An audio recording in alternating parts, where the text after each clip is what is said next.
We present African Americans during World War II. During World War II, African Americans played an important aspect in the war. Though no matter how hard they fought for the country they stood for, African Americans were discriminated against in America and even in the lines of battle. As said in the book Double Victory, written by Robert Takayaki, the Army's color line represented white domination in America. While white soldiers were fighting the war against the Axis powers, African Americans were fighting what some call a double war. Fighting the Axis powers like the whites, and also fighting the gruesome racism and discrimination brought upon them in battle and even at the home front. Though blacks were fighting for the same country as the American whites were, they were put in segregated lines, housing, tables at the mess hall, and even their training. This made it ironic because the war was being fought against nations including Germany, with one of the most fascist and racist leaders, Adolf Hitler. Some saw the way we treated blacks in America as similar to the way Germany was treating the Jews. Even with the multiple sacrifices that African Americans made for the U.S., we still held white dominance over their heads and were discriminatory and racist towards them on the home front and in the war itself. And along with white domination came the massive segregation of blacks. Blacks were downgraded, especially occupationally. They were always cleaning and making the beds of the white soldiers and were forced to train and serve in segregated black units. But if they were to leave, they would be lynched or killed. This angered many people. People like Winfred W. Lynn began threatening that they would not serve if they were to be segregated. Others wrote letters to the White House and were surprised to see that the president advocated segregation to destroy national unity, following President Roosevelt's passage of the Selective Army Act from 1940 and his refusal to integrate the armed forces and let blacks and whites fight together for the sake of America.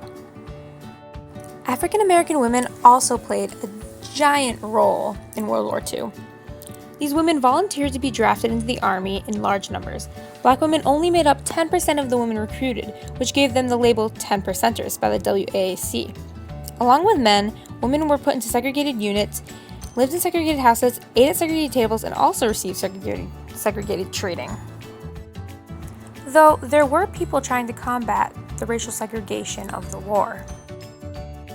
One of the nation's largest black newspapers, the Pittsburgh Courier, launched the Double V campaign.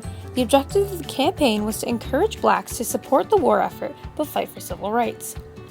The Double V stood for the two V's of democracy: victory at home and victory abroad. Part of the Double V was many mass protests for the termination of segregation.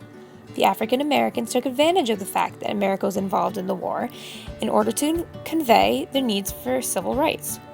Even at the state of vulnerability and their need for skilled workers, many companies still denied hiring most unemployed African Americans. With that, the U.S. government took no action to fix the discrimination and the segregation that these companies were creating. Since the government wasn't doing anything to fix this issue, it was hurting the country because there were thousands of jobs that needed to be filled in order to make war materials.